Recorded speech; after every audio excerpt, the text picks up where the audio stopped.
Olá pessoal, estamos estudando as derivações do eletrocardiograma. No vídeo anterior, relembramos a posição correta dos eletrodos, principalmente dos precordiais, em que a gente vê muitos eletrodos sendo colocados de uma forma errada, e nós explicamos que os eletrodos colocados nos membros vão proporcionar uma análise do vetor no plano frontal, e os eletrodos colocados no precórdio, uma análise horizontal. Vamos dar uma olhada com um pouco mais de detalhes agora esta relação. Então aqui só para relembrar, né, os eletrodos colocados nos membros, uma observação, pessoal, tanto faz colocar na perna ou na coxa. Então, às vezes, a gente está lidando com alguns pacientes, né, pacientes de UTI, pacientes de trauma, e se um paciente tiver uma perna amputada, como é que eu vou fazer o eletrocardiograma? Não tem diferença nenhuma você colocar aqui.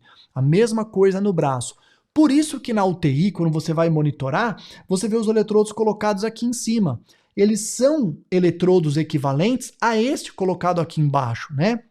Só que na UTI, claro, para você manter, né, as mãos dos pacientes que estão conscientes ali, que podem movimentar as mãos, sem precisar ficar presa com os fios, você coloca no tórax, tá legal? Então, por isso que tem muita gente que coloca errado. O monitor da UTI, a gente coloca no tórax o equivalente aos membros, muitas vezes, tá? E não tem nada a ver com essa derivação aqui, que são as derivações precordiais, ok? Então, mais uma vez aqui, só para lembrar, derivações dos membros e derivações precordiais. Agora vamos dar uma olhada numa figura que mostra a relação das derivações, primeiro dos membros no plano frontal. Uma primeira informação, o pai do eletrocardiograma é o chamado Dr. Einthoven, que lá em 1900 descreveu tudo isso que a gente está falando. Então ele colocou um eletrodo no braço esquerdo, eletrodo no braço direito, na perna esquerda, e esse é o fio terra, e ele criou uma relação entre esses eletrodos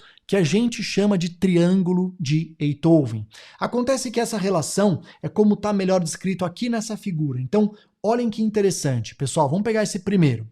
Se eu chamar, ok, aquele eletrodo do antebraço esquerdo de positivo, tá? Na máquina, isso é a máquina fazendo, não tem nada a ver com o vetor cardíaco. E a máquina chamar esse eletrodo de negativo, ele aparece uma derivação. E essa derivação a gente chama de derivação D1. Então a derivação D1, feita no eletrocardiograma, é quando ele chama esse eletrodo de negativo e esse de positivo. Agora, quando a gente tem aqui, nessa outra figura, e a máquina chama a perna esquerda de positivo e o braço direito de negativo, aparece uma outra derivação que a gente chama de D2. E essas derivações vão olhar aqueles vetores que a gente desenhou. Então, quer ver? Vamos pegar um vetor aqui, que é o vetor dos átrios que a gente falou. Ó o vetor da onda P, tá? O vetor, vamos pegar agora ali, olha, o vetor do QRS, tá? Então vamos desenhar um outro vetor, ó, o vetor do QRS, e vamos desenhar o vetor da onda T, tá vendo? Então olha que interessante. Em D1, o D1 capta esse vetor dos átrios, escreve a onda P. Capta o vetor dos ventrículos, escreve o QRS.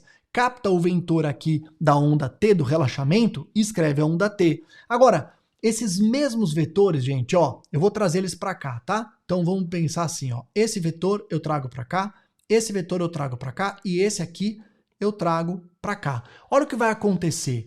Na derivação D2, essa derivação, ela capta melhor esse vetor, porque ele se inscreve, ó, o trajeto inteiro dentro dela. Então essa onda P é maior que essa. A mesma coisa com o QRS, né? Olha a diferença, olha, eu vou voltar para vocês. Ó, quando ele estava aqui, por exemplo, ele se inscrevia aqui na derivação D1 e dava esse tamanho.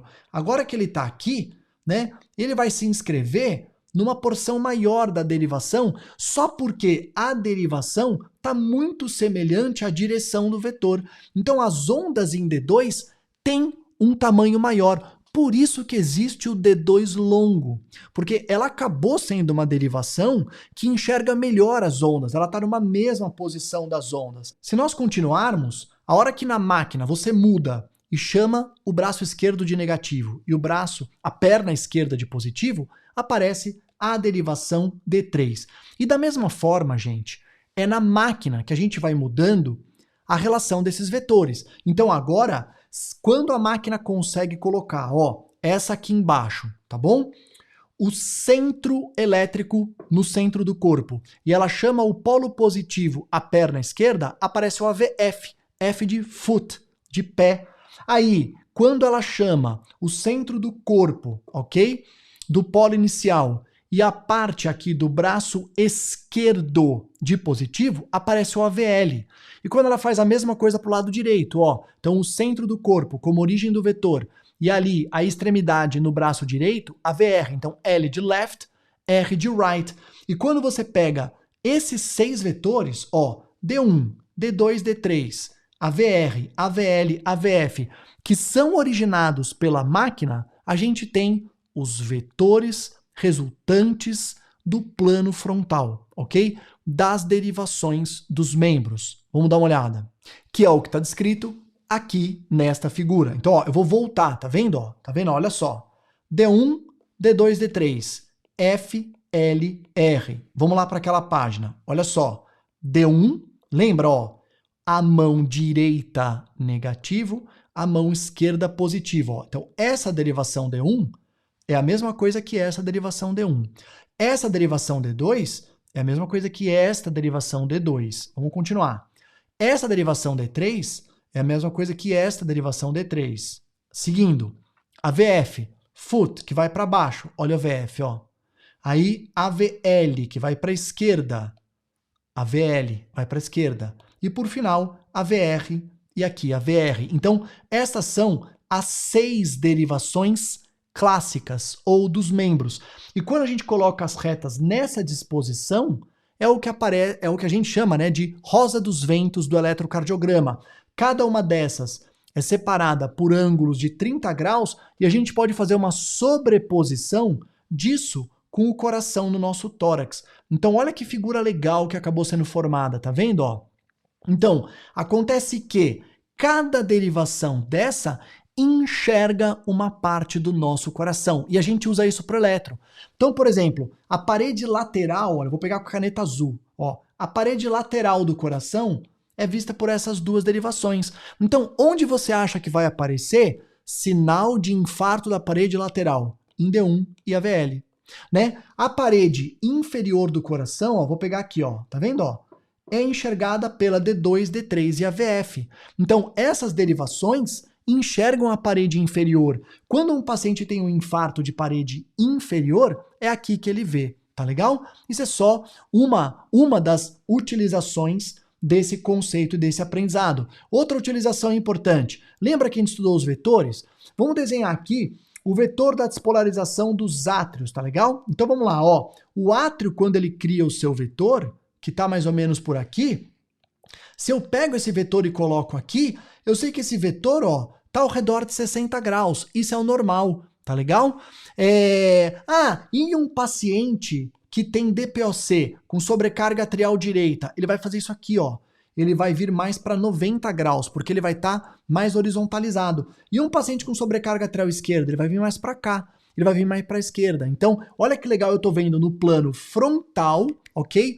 Esse vetor junto com o traçado eletrocardiográfico. Agora vamos pegar um vetor ventricular. Então, faz de conta que esse não é um vetor atrial, tá? É um vetor dos ventrículos. Ó. Vamos colocar aqui nos ventrículos. Ele é maior, ele é mais poderoso. A mesma coisa, ó.